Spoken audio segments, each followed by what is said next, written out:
अल्हम्दुलिल्लाहि नहमदुहु व नस्तईनुहु व नस्तगफिरुहु व नु'मिनु बिही व नतवक्कलु अलैहि व नऊज़ु बिल्लाहि मिन शुरूरि अनफुसिना व मिन सय्यिआति अअमालिना मन यहदिहिल्लाहु फला मुज़िल्ल लहु व मन युज़लिल्हु फला हादिय लहु व नशहदु अल्ला इलाहा इल्लल्लाहु वहदहु ला शरीका लहु व नशहदु अन्ना मुहम्मदन अब्दुहु व रसूलुहु क़ाल अल्लाहु तआला फ़ी कलामिहिल क़दीम अम्मा बाद अऊज़ु बिल्लाहि मिनश शैतानिर रजीम बिस्मिल्लाहिर रहमानिर रहीम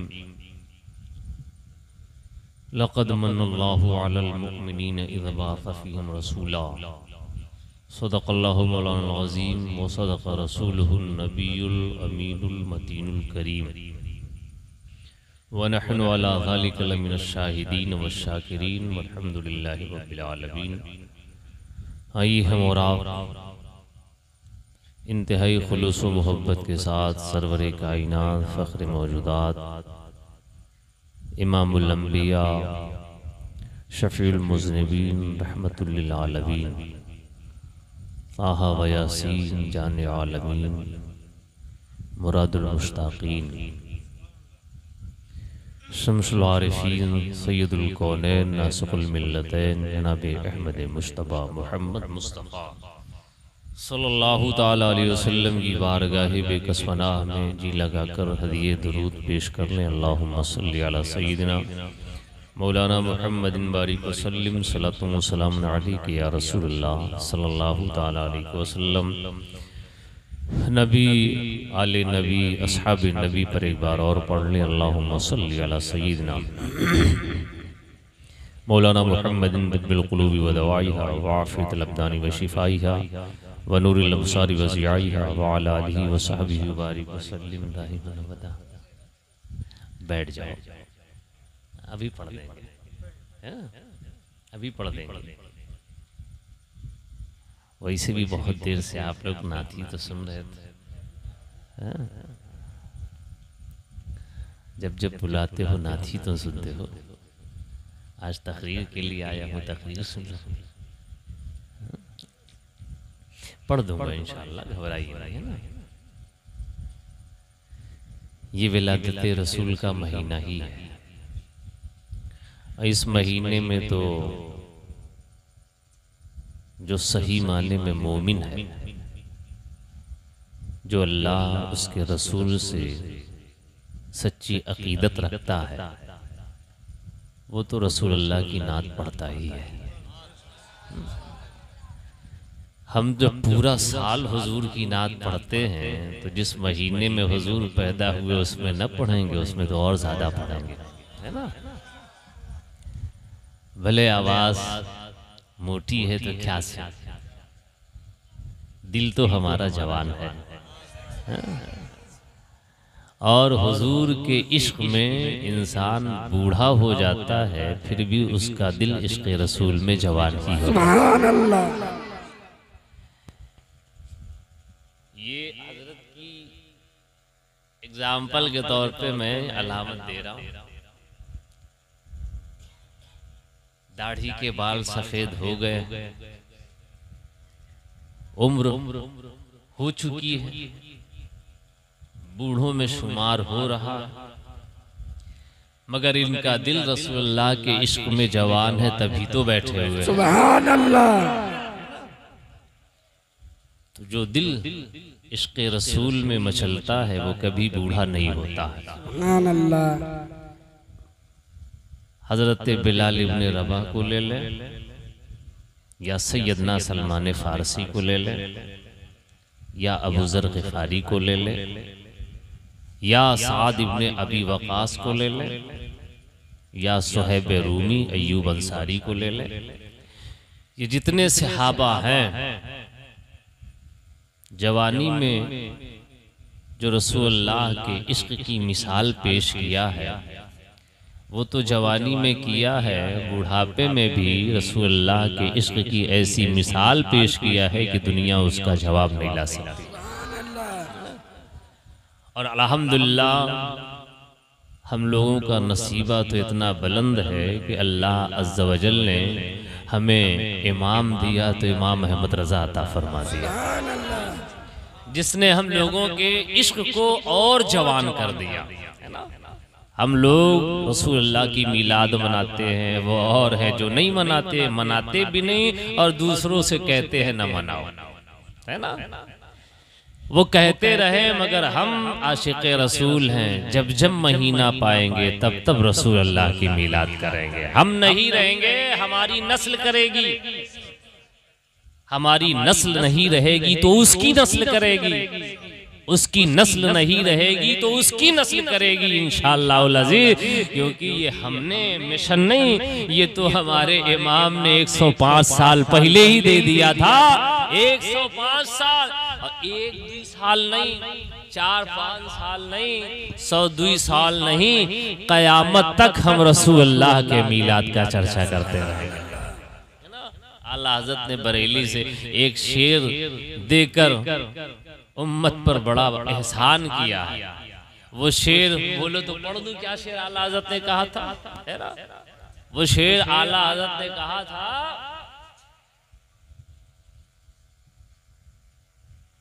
मिस्ल फारस नज़्द के किले गिराते जाए, खाक हश्र तक डालेंगे हम पैदाइशे मौला की धूम। 500 साल, 300 साल, 1000 साल नहीं, हश्र तक। हश्र कब होगा किसी को पता है? क़यामत कब आएगी किसी को पता है? जो पता नहीं आला हज़रत उसकी बात करते। हश्र तक डालेंगे हम पैदाइशे मौला के दो, मिस्ल फारस नज़्द के किले गिराते जाएंगे और खाक हो जाए अदू जलकर मगर हम तो रज़ा, हमारा दम में जब तक दम है जिक्र उनका सुनाते जाए।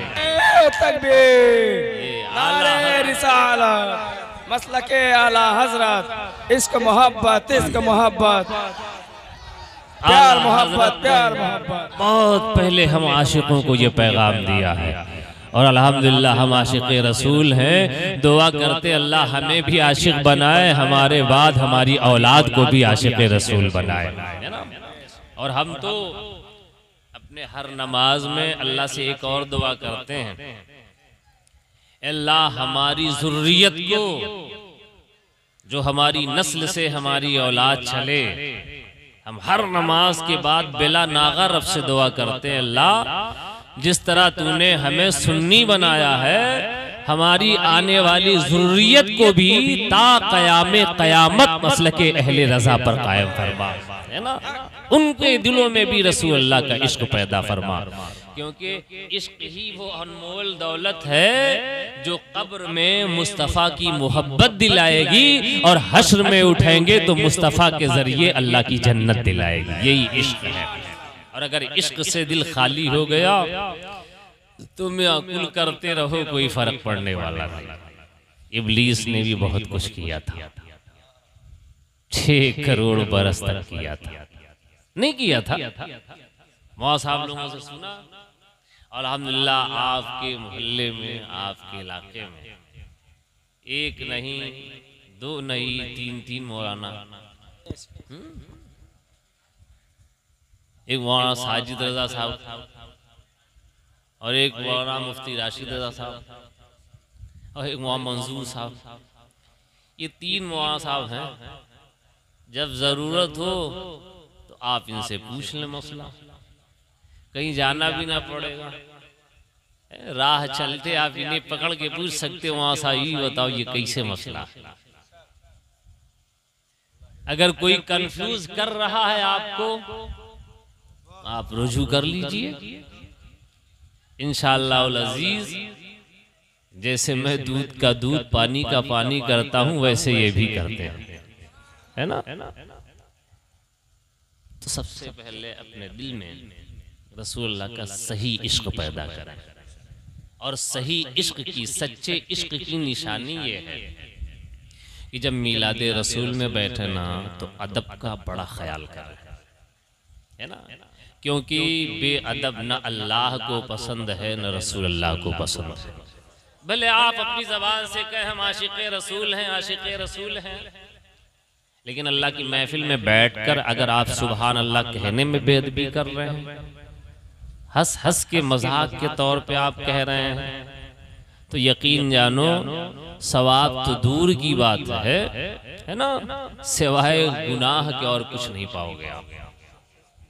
इसलिए नबी की मजलिस का बेपनाह एहतराम करो, क्योंकि जो नबी की मजलिस होती है ना, बज़ाहिर जिसे हम जमीन पर कायम करते हैं, चंद लोग बैठ के सुनते हैं, ये हमारी आंख देख नहीं पाती, मगर ऐसी मजलिसों में अल्लाह की अनदेखी मखलूक भी हाजिर होती है, फरिश्ते भी हाजिर होते हैं।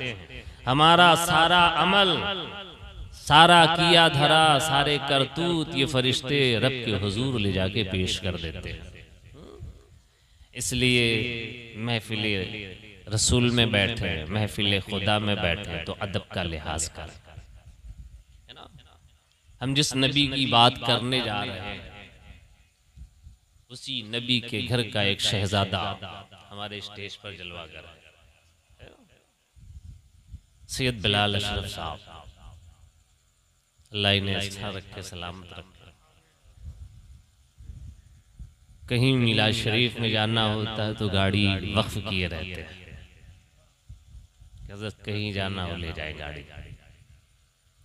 अल्लाह इन्हें सलामत रखे। जिस रसूल की मीलाद मना रहे हैं, उसी रसूल के घर का एक शहजादा है। कुरान करीम की मैंने आयत करीमा पढ़ी, अल्लाह फरमाता है लक़द मन्नल्लाहु अलल मुमिनीना इज़ बअस फ़ीहिम रसूला, इन्ना हर्फ़े मुशब्बा बिल फ़िल, बेशक कोई शुबहा मत करे इसमें। और अल्लाह का जब कुरान आप पढ़ते हैं, सूरह बकर की जब पहली आयत आप पढ़ते हैं, अलिफ लाम मीम के बाद ज़ालिकल किताबु ला रैब फ़ीह, अल्लाह ताला कारियों को, तिलावत करने वालों को, पढ़ने वालों को पहले ही फुर्सत में मुतनब्बे कर रहा है। ए मेरे बंदे, जिस कुरान को तू पढ़ने जा रहा है, सूरह बकर से जिसकी इब्तिदा हो रही है, ये वो किताब है जिसमें कोई शुबहे की गुंजाइश नहीं। शक मत करना मेरी किताब में, क्योंकि ये दुनिया के किसी राइटर की किताब नहीं है, दुनियावी मुसन्निफ की किताब नहीं है। अरे इंसान अपनी तालीफ में गलतियां करके रुजू कर सकता है, मुसन्निफ गलत लिख सकता है, इस्लाह करने पे फिर वो अपनी बातों की इस्लाह कर सकता है, लेकिन जान ले ये किताब किसी इंसान की लिखी हुई नहीं, बल्कि खालिक़े इंसान की लिखी हुई है, तुम्हारे परवरदिगार की लिखी है। मेरी किताब में हरगिज हरगिज शक व शुबहा मत करना। अगर मेरी किताब में जरा सा भी शक किया है ना, तो तू दायरे ईमान से निकाल दिया जाएगा। ये पहले ही फुर्सत में अल्लाह हमें ताकीद कर रहा, मुतनब्बे कर रहा। फिर अल्लाह ताला की आयतों में कई जगह इन्ना इन्ना का हर्फ है ना, लक़द कद का हर्फ आया, तहकीक का माना जो देता है। तो अल्लाह फरमाता है इन्नल्लाह, बेशक अल्लाह, लक़द मन्नल्लाहु अलल मुमिनीना इज़ बअस फ़ीहिम रसूला, तहकीक की अल्लाह ने मोमिनों पर बड़ा एहसान किया। इज़ बअस फ़ीहिम रसूलन मिनहुम, कि उन्हीं में से उनके दरमियान एक रसूल मबूस फरमाया है ना। अब अल्लाह तबारक व तआला कि इस जमीन पर कमोबेश 1,24,000 या कमोबेश 2,24,000 अंबिया व मुरसलीन तशरीफ ले आए। अल्लाह अज़्ज़ व जल के इतने पैगंबर आए हैं, अल्लाह तबारक व तआला ने इन पैगंबरों के अलावा हमें बहुत बड़ी बड़ी नेमतें अता फरमाई। मगर किसी नेमत के देने पर अल्लाह अज़्ज़ व जल ने अपने बंदों से एहसान का लफ्ज़ इरशाद नहीं फरमाया, अपने बंदों पर एहसान नहीं जतलाया। आदम अलैहिस्सलाम जो हमारे नबी के जद्दे करीम हैं, समझ रहे आप? शीस अलैहिस्सलाम जो आदम के बेटे, नूह अलैहिस्सलाम जो शीश के बेटे, इदरीस अलैहिस्सलाम जो नूह के बेटे। ऐसे आप नीचे चले आइए, ये इदरीस अलैहिस्सलाम भी मेरे नबी के जद्दे करीम हैं, इब्राहिम अलैहिस्सलाम भी नबी हैं, हुजूर के जद्दे करीम दादा जान लगते। हज़रत इस्माइल मेरे पैगंबर के मोहम्मद अरबी सल्लल्लाहु अलैहि वसल्लम के जद्दे करीम। इब्राहिम जैसा खलील, इब्राहिम जैसा अजीम पैगंबर जिसे अल्लाह ने शेखुल अंबिया का खिताब अता फरमाया। तमाम नबियों के शेख हैं, नबियों के पीर हैं इब्राहिम अलैहिस्सलाम। लेकिन उसके बावजूद इतने अजीम पैगंबर को अल्लाह ने पैदा किया जिनके लिए बेपनाह आजमाइश रखा, और हर आजमाइश में इब्राहिम अलैहिस्सलाम खरे खरे उतरे हैं। हम लोग तो फेल हो जाते हैं, इब्राहिम अलैहिस्सलाम कहीं फेल भी नहीं हुए, और अल्लाह की मदद उतरी है आसमानों से इब्राहिम के लिए। अल्लाह का खलील जिसे अल्लाह ने ताज खुल्लत अता फरमाया है, उस खलील को जिसकी नस्ल में एक दो नहीं कई नबी हुए हैं, अल्लाह ने उस नबी को भेजा, तब भी अल्लाह ने बंदों पर एहसान नहीं जतलाया। अल्लाह ताला ने बहुत सी नेमतें हमें अता फरमाई। जिस जमीन पे बैठे हो, इस जमीन को क्या हल्की नेमत समझते हो? बहुत बड़ी नेमत है ये जमीन। आप अंदाजा लगाए, अगर ये जमीन न होती तो वो लोग बैठते कहाँ? क्या हवा में उड़ते? आदमी तो हवा में उड़ नहीं सकता है? अगर कोई आदमी को उछाल भी दे तो कहाँ जाएगा? पलट के तो आएगा ना जमीन पे मियां, क्योंकि इंसान की असल ये जमीन है। इसी मिट्टी से तो इंसान न पैदा हुआ। हमारे बाप हज़रत आदम किससे पैदा हुए थे? मिट्टी से पैदा हुए थे। इसी मिट्टी को हकीर जान के तभी तो शैतान ने थूका था, अना खैरुम मिन आदम कहा था। जब आदम अलैहिस्सलाम का पुतला जन्नत में बनाया गया था, मिट्टी से तो बना था ना। कितने लंबे बने थे आदम अलैहिस्सलाम? तफसीर रूहुल बयान में आता है, हज़रत आदम अलैहिस्सलाम का जब पुतला बना था ना, तो 300 गज लंबा था। कितना लंबा था? 300 गज, है ना। और शरीयत में जो गज का पैमाना है 24 इंच का एक गज होता है। 24 इंच का एक गज। अब आप सोचिए 300 गज लंबे थे हजरत आदम अलैहिस्सलाम। उनका लंबा चौड़ा मुजस्समा बन के तैयार हुआ तो शैतान दौरे पे निकला था, इब्लीस, जिसके बारे में हज़रत अल्लामा काफी ने कहा था, निसार तेरी चहल पहल पर हजारों ईदे रबीउल अव्वल, सिवाय इब्लीस के जहां में सभी तो खुशियां मना रहे हैं, सिवाय इब्लीस के। अल्लामा काफी ने सिवाय इब्लीस कहा था। खाली इब्लीस के छोड़कर दुनिया में हर मखलूक जो नबी से इश्क करती है वो रसूल अल्लाह का मीलाद मनाती है। इब्लीस नहीं मनाया। अल्लामा इब्ने कसीर ने अपनी किताब में लिखा है, इब्लीस 4 मरतबा बहुत जोर जोर से रोया था। 4 मरतबा। वो 4 मरतबा क्या? पहली मरतबा आदम के सजदा न करने पर जब अल्लाह ने उसे मरदूद किया था तब बहुत रोया था, चिल्ला चिल्ला के रोया था, है ना। और दूसरी मरतबा कब रोया था? जब अल्लाह ने उसे जन्नत से उतार के जमीन पर फेंक दिया, तब बहुत जोर जोर से रोया। और तीसरी मरतबा कब रोया था? जब जनाबी मुहम्मदुर रसूलुल्लाह की विलादत हुई है तब बहुत जोर जोर से रोया था। शैतान चाहता थी पैदा ही ना होने पाए, इसलिए तो शैतान ने यहूदियों को बरगलाया था, जाओ मोहम्मद अरबी सल्लल्लाहु ताला अलैहि वसल्लम के पैदा होने से पहले उनके अब्बा ही को खत्म कर दो। तो 70 यहूदी आए थे हुजूर के वालिद हजरत अब्दुल्ला को खत्म करने, और अभी हुजूर का नूर सुल्बे अब्दुल्ला ही में था, अभी रहमे आमिना में मुंतकिल नहीं हुआ था।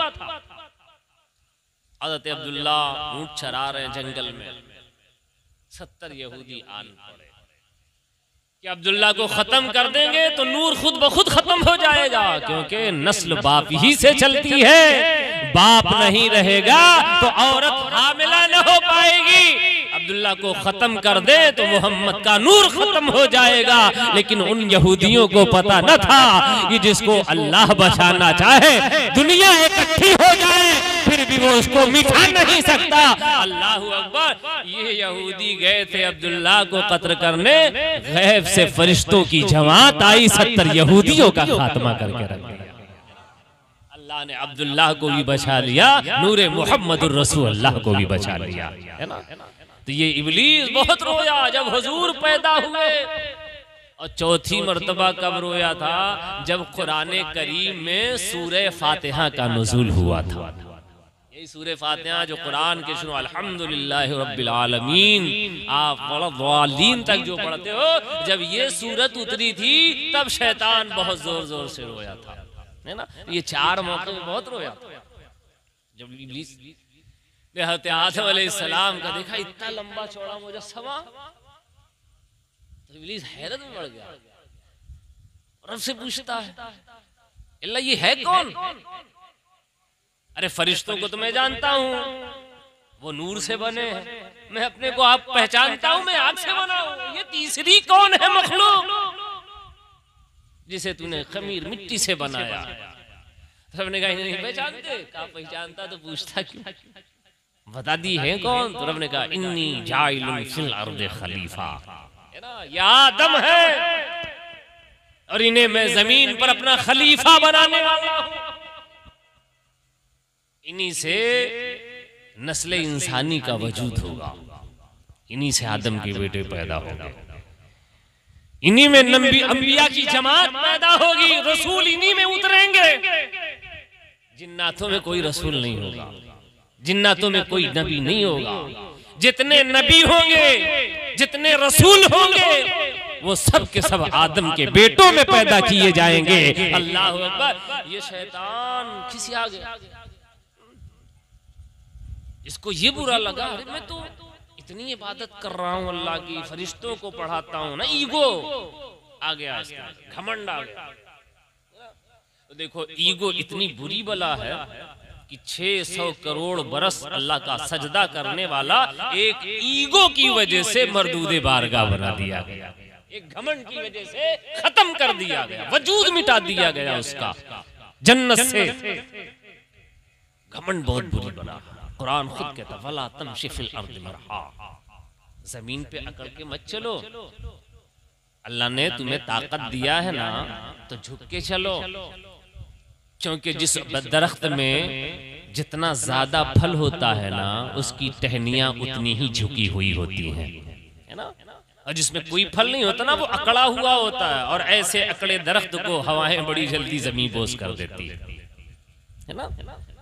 तो लचक पैदा करें, और आपके अंदर जितनी क्वालिटी होगी, जितनी खूबी होगी, जितनी अच्छाई होगी, ये फितरत है इंसान के अंदर, जितनी अच्छी अल्लाह ताला आदतें उसमें देखा, जितना इल्म देगा, जितना अमल होगा, जितना तकवा होगा, इंसान उतना ही आजिज पसंद बंदा अल्लाह का बनकर रहना पसंद करेगा। जितना ही खोखला होगा उतना ही अकड़ अकड़ के बात करे। रब कहता वला तमशी फिल अर्द मरहा, जमीन पर अकड़ के मत चलो। यही अकड़ शैतान को ले डूबा, मारे गुस्से में ना वो थूक दिया हजरत आदम के जिस्म पाक पर, 300 गज लंबा थूका जब उसने ना, तो वो थूक हजरत आदम अलैहिस्सलाम के पेट पे पड़ा। तो फरिश्तों ने कहा अब क्या करें मौला? तो कहा जहां उसका थूक है निकाल दो अपनी मिट्टी। निकाल दिया मिट्टी। जब मिट्टी निकाला ना तो वही नाव की जगह बन गई। तो मौला मिट्टी का क्या करें, क्या बना दो, कुत्ता बना दो, कुत्ता बना दिया। तो आदम अलैहिस्सलातु व तस्लीम पैदा किससे हुए? इसी मिट्टी से पैदा हुआ। हमारा वजूद इसी मिट्टी से और हमारा इख्तिताम भी इसी मिट्टी में है। हवा में उछालो, पलट के अपने असल की तरफ आओगे। आप अपनी जमीन को देखो, अल्लाह की कितनी बड़ी नेमत है। जमीन न होती तो वो लोग कदम कहाँ रखते, जमीन न होती तो वो लोग घर कहाँ बनाते, जमीन न होती तो वो लोग पेट कैसे भरते। एक जमीन को अल्लाह ने इतना अजीम नेमत बनाया है, किसी जमीन की वजह से तो आज लोग अडानी अंबानी बने हुए हैं। इसी जमीन की वजह से गवर्नमेंट मजबूत होती है। वरना आप जमीन में देखो, कोयला कहां से निकलता है? इसी जमीन से निकलता है ना। पत्थर कहां से निकलता है? इसी जमीन से निकलता है। लोहा कहां से निकलता है? इसी जमीन से। तांबा जमीन से, पीतल जमीन से, अबरक जमीन से, अल्युमिनियम जमीन से, जस्ता जमीन से। ये टाटा बिरला वगैरह आज बड़ी बड़ी फैक्ट्रियां जो खोलने बैठे हैं, ये कंपनियां जो बड़ी बड़ी खुली हुई हैं, बताओ इनको फायदा किससे मिल रहा है? इसी जमीन से मिल रहा है। अगर अल्लाह ने जमीन न पैदा किया होता तो बोलो ये तांबा कहां से पाते, लोहा कहां से पाते, अल्युमिनियम कहां से पाते, जस्ता कहां से पाते, अबरक कहां से पाते? ये सारी नेमतें अल्लाह ने सिर्फ एक जमीन में उठा के रखा है। इसीलिए मैं कहता हूं, अल्लाह की एक नेमतें अगर बंदा गौर से देख ले तो अल्लाह की कुदरत वो समझ जाए, पहचान जाए। इस जमीन में अल्लाह ने क्या क्या नेमतें पैदा कर रखी। ये तो वो चीजें हैं जिससे लोग बिजनेसमैन बनते हैं, बड़े बड़े बिजनेसमैन बनते हैं, पावरफुल अपने आप को कहलाते हैं। इतने बड़े बिजनेसमैन बनते हैं कि गवर्नमेंट जब चाहे बना दे, जब चाहे गिरा दे।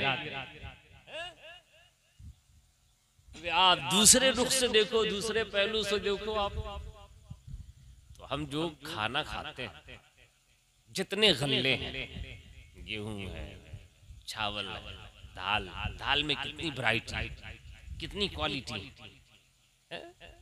फिर सब्जियों को देखो, सब्जियों में कितनी क्वालिटी। ये कहां से पैदा हुआ?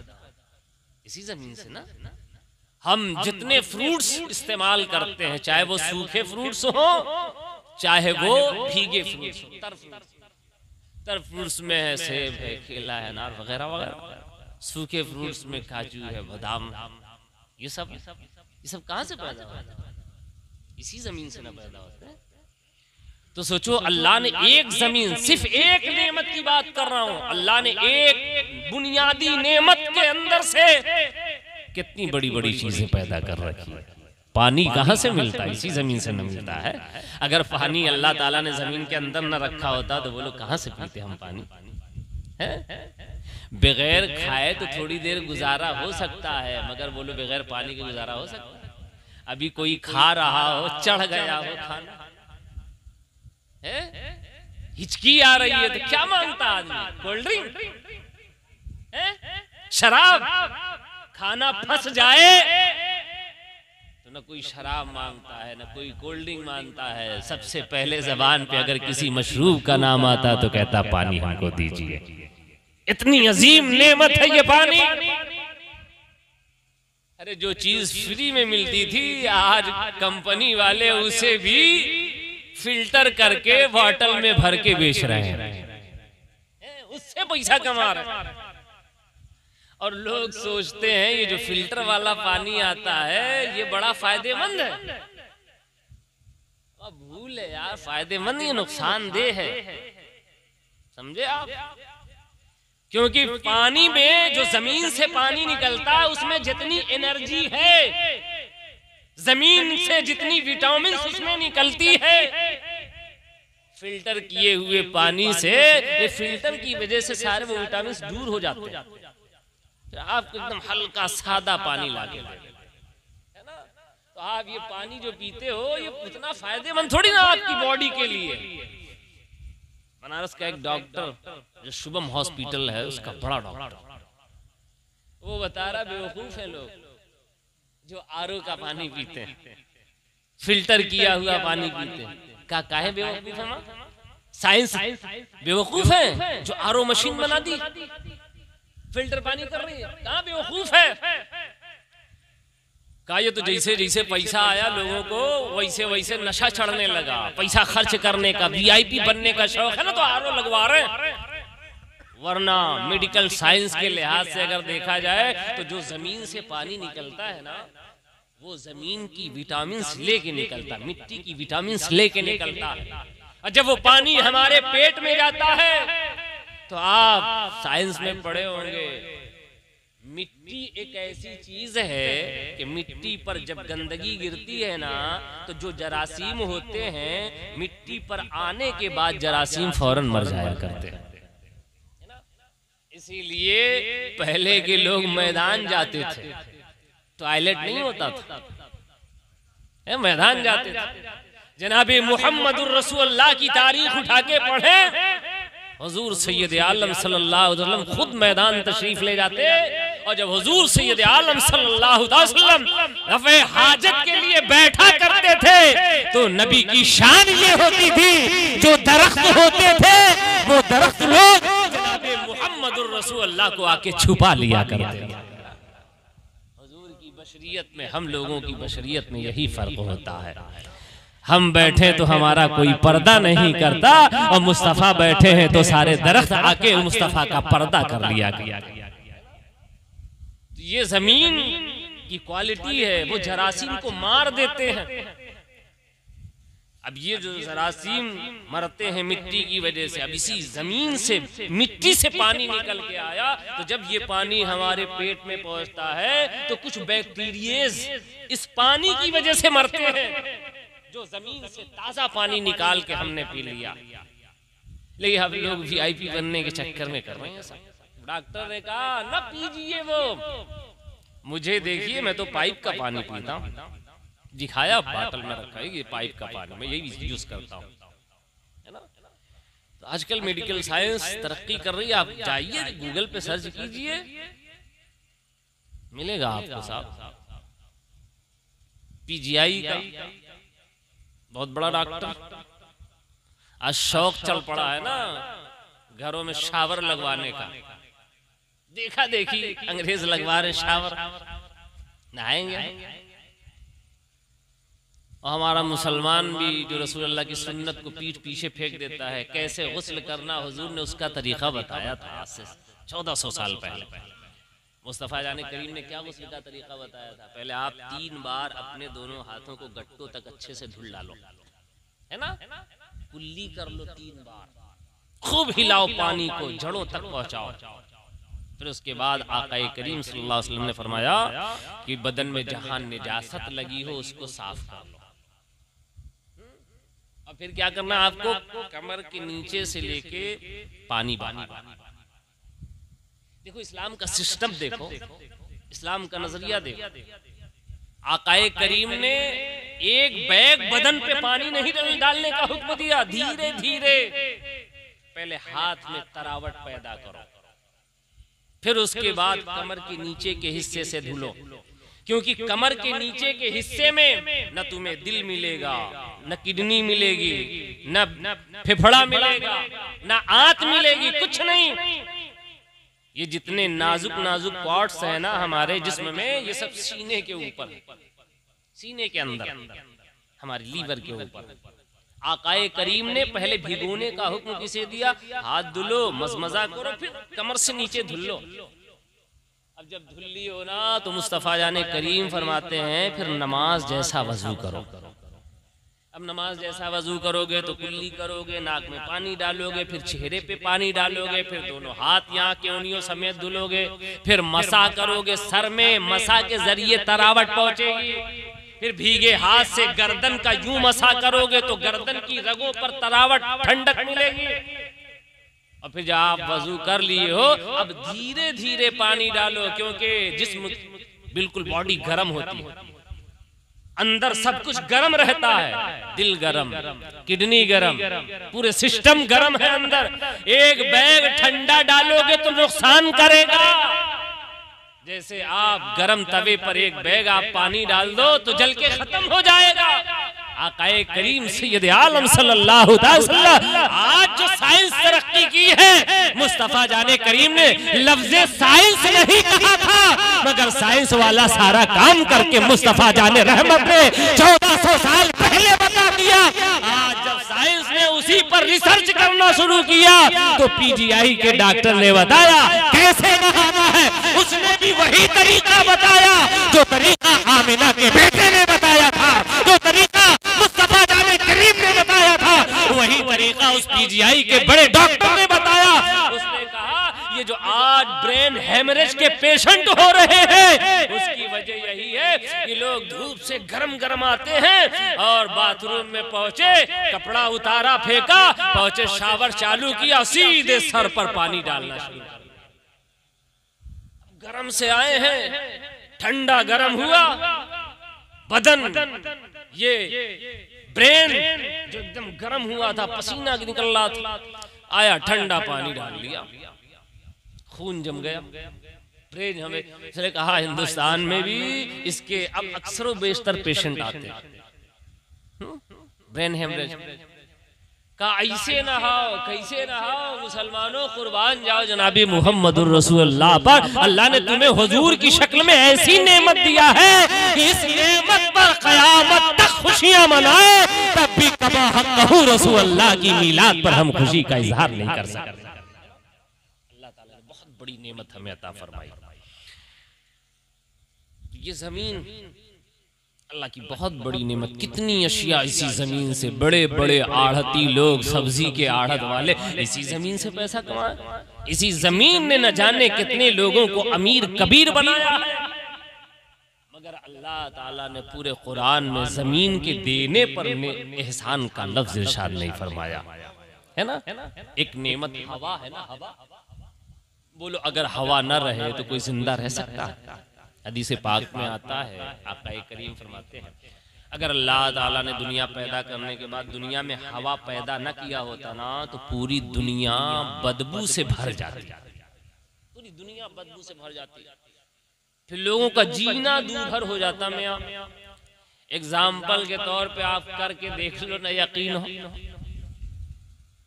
सख्त गर्मी हो, उसी बिस्तरे में लोग सो रहे हैं, फिर निकल रहे हैं, फिर सो रहे हैं, निकल रहे हैं।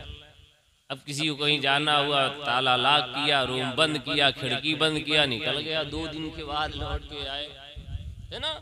और जब खोलेगा ना तो अजीब ताफुन बदबू में पाएगा। देख लीजिएगा करके आप तजर्बा। क्यों? क्योंकि हवा उसके अंदर नहीं पहुंच रही। ये हवा बदबू को उड़ा के बाहर ले जाती है। आकाए करीम फरमाते अगर अल्लाह ने हवा पैदा ना किया होता तो पूरी दुनिया बदबू से भर जाती।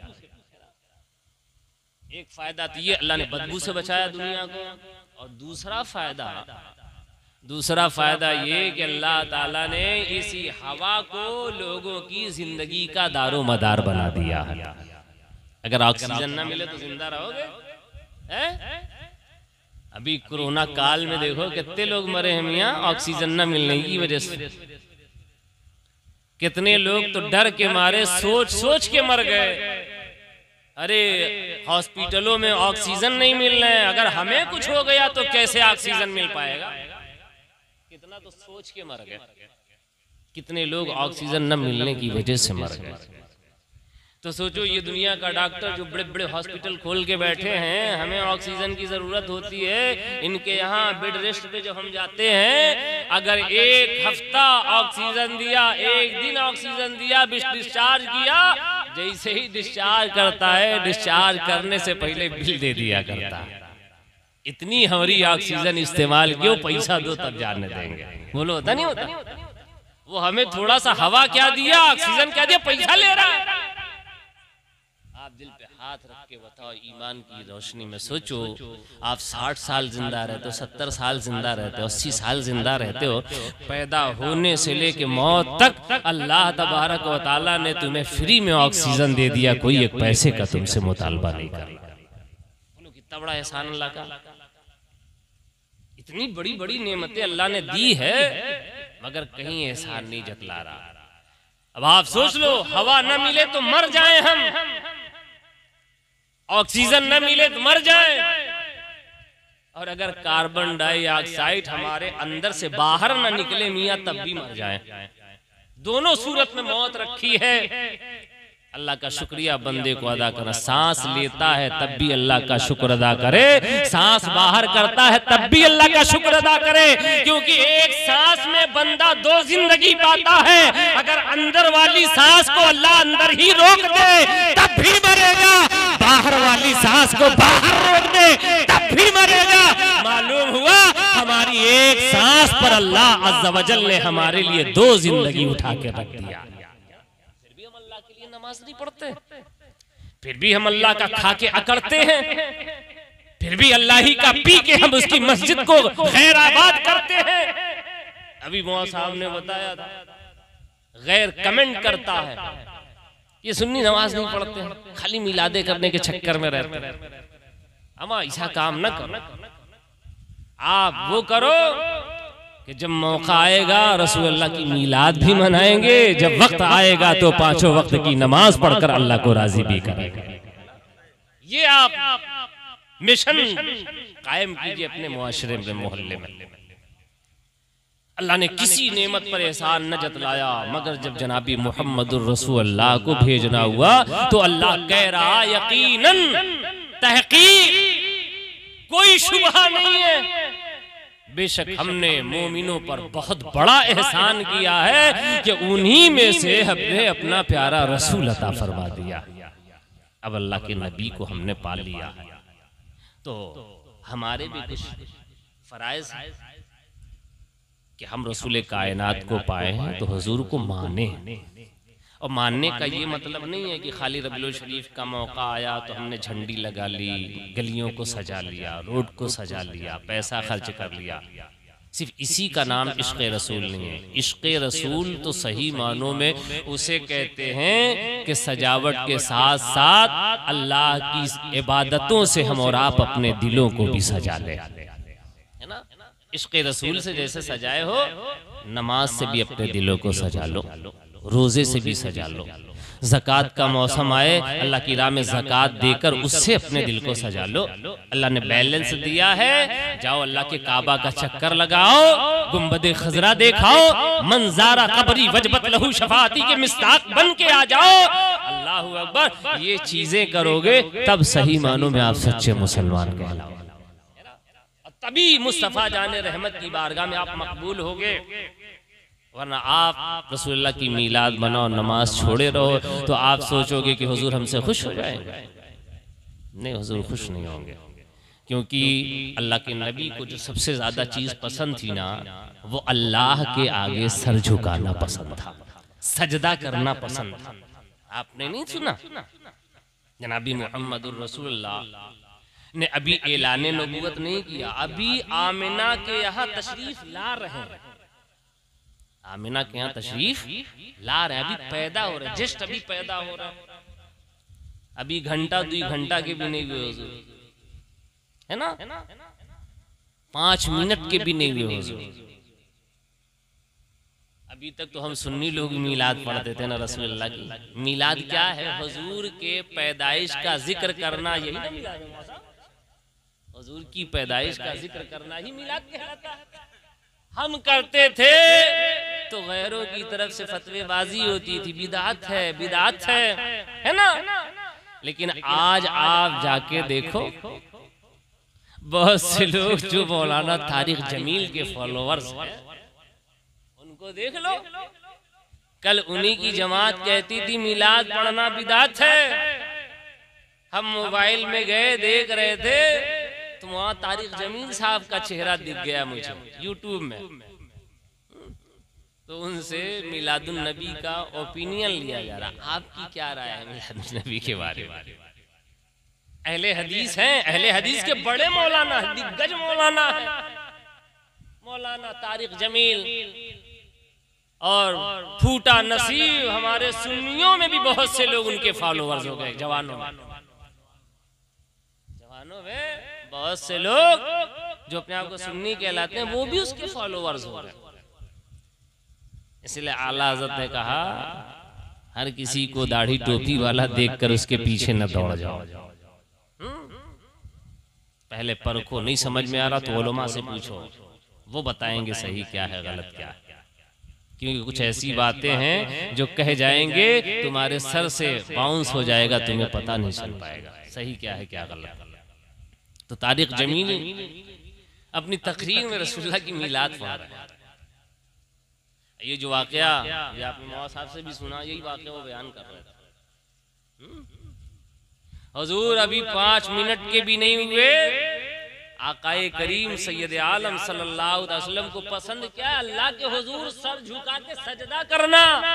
ये मुस्तफा जाने करीम को इतना पसंद है कि अभी 5 मिनट भी नहीं हुआ पैदा हुए, जब हजरत शिफा जो अब्दुर्रहमान इब्न औफ की अम्मी जान है, जो आमिना बीबी की दाया है, उस जमाने में वो नर्स का काम करती थी, कई बच्चों को उन्होंने पैदा कराया, डिलीवरी कराई है, हजरत आमिना के पास भी थे। हुजूर को पैदा कराया, तो पैदा कराने के बाद हजरत आमिना ने देखा, हजरत शिफा ने देखा पहले जनाब मुहम्मदुर रसूलुल्लाह की जैसे जैसे विलादत हो रही है, जैसे जैसे आमिना का शहजादा दुनिया में तशरीफ ला रहा है, वैसे वैसे हुजरे आमिना में खुशबू बढ़ती चली जा रही है। आज हम खुशबू इत्र लगा के जन्नतुल फिरदौस लगा के पैदा कर रहे हैं। अल्लाह तबारक व तआला ने अपने हबीब के पूरे वजूद को खुशबूदार बना के पैदा किया था। पूरा कमरा मुअत्तर हो गया। और शिफा और आमिना फरमाती हैं ऐसी पाकीज़ा नफीस खुशबू कि आज तक हम लोगों ने ऐसी अजीम खुशबू सूंघा ही नहीं था। फरमाती हैं जब बेटा बाहर आया, दुनिया में आया, तो मेरी निगाह मोहम्मद के पेट पर पहुंची, तो देखा नाफ बुरीदा था, नाफ कटा हुआ था। यहाँ दुनिया में आने के बाद औरतें नाफ काटती हैं, ब्लेड से गर्म पानी में ब्लेड डाल के गर्म करके फिर निकालती हैं, गर्म पानी से धुल के तब नाफ काटती हैं। वहाँ मोहम्मद अरबी सल्लल्लाहु अलैहि वसल्लम की नाफ कटी थी पहले ही से, हैरत में पड़ गई जनाब शिफा, मैंने मदीना मक्का में बहुत से बच्चों को पैदा कराया, मगर ये कौन सा बच्चा है, अजूबा बच्चा है जिसकी नाफ पहले ही से कटी हुई है और जिसमें मुबारक पर गंदगी के कोई आसार भी नहीं है, न खून के, न पानी के, न चिपचिपाहट के कोई आसार नहीं है। फिर और निगाह पहुंची तो देखा आमिना का शहजादा तो मखदून शुदा पैदा हुआ। दुनिया में बाप अपने बेटे का खतना कराता, मुसलमानी कराता है, मगर अल्लाह ने अपने महबूब का खतना किया कराया, दुनिया के अंदर पैदा फरमाया। तो जब रसूलुल्लाह के जैसे आने में हम बराबर नहीं हैं, तो फिर कैसे लोग जनाबी मुहम्मदुर रसूलुल्लाह की बराबरी कर रहे हैं। जब पैदाइश में हम हुजूर के बराबर नहीं, तो हुजूर की जिंदगी में फिर कहां से बराबर हो जाएंगे। तो हुजूर ने हजरत शिफा ने जब हुजूर सल्लल्लाहु अलैहि वसल्लम को हजरत आमिना के पहलू में लेटाया, तो हुजूर ने करवट बदली, और करवट बदली तो हुजूर सल्लल्लाहु अलैहि वसल्लम सजदे में चले जाते हैं। और जब हुजूर सजदे में जाते हैं तो बड़ा लंबा सजदा किया हुजूर ने, एकदम सजदा किया, ये नहीं कि उल्टा सीधा सजदा जिसे आज लोग करते हैं, नहीं, बिल्कुल सजदे की तरह हुजूर ने सजदा, लंबा सजदा किया। और जब हुजूर सजदे से सर उठाए हैं तो मेरे मुस्तफा जाने रहमत ने अपने इन दोनों घुटनों को जमीन पर टिका दिया, एक हाथ टिका दिया, फिर मुस्तफा करीम ने अपना एक हाथ उठाया, और हाथ उठाया तो कहाँ आसमान की तरफ, शहादत वाली उंगली से जनाबी मुहम्मदुर रसूलुल्लाह ने ऐसे आसमान में इशारा किया, और जब हुजूर की उंगली इशारे में घूमी है, हवाओं में तहराई है, अल्लाह अकबर। जनाब आमिना फरमाती हैं, जनाब शिफा फरमाती हैं, जब मेरा शहजादा उंगली उठाया आसमान की तरफ लहराया है, तो मैंने क्या देखा, आसमान से सितारे इतना नीचे उतरे हैं, मेरे घर में आए हैं। आमिना फरमाती है मुझे इतना डर लगा कि कहीं ये सितारे हमारे ऊपर ना आके गिर पड़े। अल्लाहू अकबर कबीरा, इतनी रोशनी हुई। अब हजरत आमिना का दूसरा बयान सुने। हजरत आमिना फरमाती है कि हुजूर सल्लल्लाहु अलैहि वसल्लम के विलादत के वक्त जो रोशनी आसमान से जाहिर हुई, हमने उस रोशनी में मुल्क शाम के महल्लात बैठे देख लिया, अपने कमरे में बैठे बैठे देख लिया। कहाँ कैसरो किसरा के महल्लात मक्का से मुल्क शाम हजारों किलोमीटर के फासले पर है, हजारों किलोमीटर के फासले पर जनाबे आमिना ने मुल्क शाम के महल्लात देखे। अब आप ईमान से बताओ, जनाबे आमिना नबी थी? जनाबे आमिना क्या थी? नबी थी। औरतों में कोई नबी होगा ही नहीं, आमिना नबी हो नहीं सकती, तो फिर थी कौन? आमिना नबी तो नहीं थी, मगर नबी की वालिदा जरूर थी, नबी की माँ जरूर थी। और मेरा नबी नबी है, नबूवत वाला है, और सिर्फ नबूवत वाला नहीं, खातिमे नबूवत है, खातिमे पैगंबरा है मेरा नबी। जनाबे आमिना नबी नहीं है, गैरे नबी है। गैरे नबी होकर नबी के सदक़े में जो नूर उतरा, उस नूर में हजरत आमिना ने हजारों किलोमीटर के फासले पर मुल्क शाम के महल्लात देख लिए।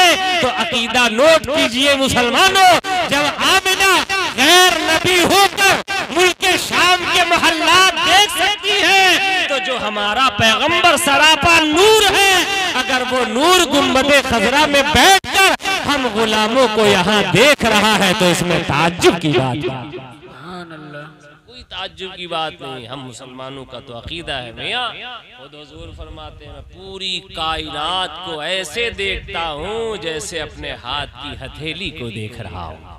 ये मेरे नबी फरमाते हैं। बरेली के इमाम अहमद रजा नहीं फरमाते कि कोई ये कह दे अरे ये तो इमाम अहमद रजा वाली बात हम न मानेंगे, ये रसूल की बात है, न मानोगे तो काफिर हो जाओगे। मैं पूरी रूए जमीन को ऐसे देखता हूँ जैसे हाथ की हथेली को देखता। जो हुजूर ने कह दिया है ना, तो फिर क्यों नहीं देख सकते हुजूर? अब जब हम लोग देख सकते हैं पूरी दुनिया को अपने घर में बैठे बैठे, बोलो नहीं देख सकते? अरे हाथ में एक 4-5 इंच का मोबाइल है कि नहीं है? मोबाइल में आप गूगल पे चले जाओ, सर्च कर लो, चाहो अमेरिका देख लो, चाहो बर्तानिया देख लो, चाहो रशिया देख लो, चाहो ईरान देख लो, चाहो तुर्की देख लो, जहां का मैप उठाओ, पूरी दुनिया घर में बैठे बैठे एक हाथ में मोबाइल आती है। मोबाइल किसने बनाया?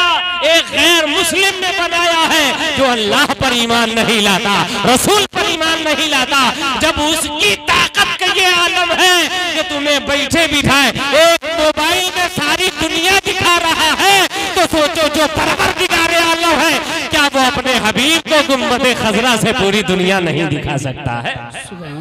यकीनन पूरी दुनिया दिखा रहा।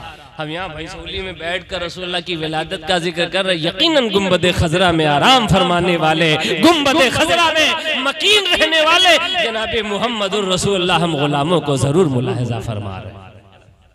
अब जिन गुलामों को हुजूर देख रहे हैं, वो गुलाम खाली मिलाद मना के जाए और नमाज में न पहुंचे, ऐसा न करो। मिलाद मनाओ फिर नमाज में भी पहुंचो, क्योंकि कब्र में अगर कोई मदद करने वाला होगा, ना अब्बा मदद करेंगे, ना अम्मा मदद करेंगी, ना उस्ताद मदद करेंगे, क़यामत में कोई मदद को पहले खड़ा होगा तो हम सबके पैगंबर जनाबी मुहम्मदुर रसूलुल्लाह। इसलिए अल्लाह अज़्ज़ व जल की सबसे बड़ी नेमत का नाम मुहम्मदुर रसूलुल्लाह है। मुहम्मदुर रसूलुल्लाह का चर्चा करो, क्योंकि अल्लाह खुद कुरान में दूसरी जगह कहता है वअम्मा बिनिअमति रब्बिका फहद्दिस, और अपने रब की नेमत का खूब खूब चर्चा करो। मालूम हुआ अल्लाह ताला ने इतनी नेमतें पैदा किया दुनिया में कि अगर हम और आप शुमार करना चाहें तो शुमार नहीं कर सकते। वइन तुअद्दू निअमतल्लाहि वला तहसूहा, अल्लाह तबारक व तआला की नेमतों का तुम शुमार करना चाहो तो शुमार नहीं कर सकते। तो जब हम अल्लाह ताला की सारी नेमतों को शुमार कर नहीं सकते तो चर्चा कैसे करेंगे? और अल्लाह कहता है मेरी नेमतों का खूब खूब चर्चा करो। तो अब जब सब नेमतों को हम शुमार नहीं कर सकते, जान नहीं सकते, तो चर्चा कैसे करेंगे? तो मुफस्सिरीन फरमाते हैं अमा रसूलुल्लाह का चर्चा कर लो, अल्लाह की सारी नेमतों का चर्चा हो जाएगा। क्योंकि तमाम नेमतों की असल, तमाम नेमतों की बुनियाद जनाबी मोहम्मद रसूलुल्लाह है ना। तो अल्लाह के नबी हमारे लिए सबसे बड़ी नेमत है, उनका चर्चा करें और चर्चे के साथ साथ रसूलुल्लाह की सुन्नत पर भी चलना सीखें, अमल करें।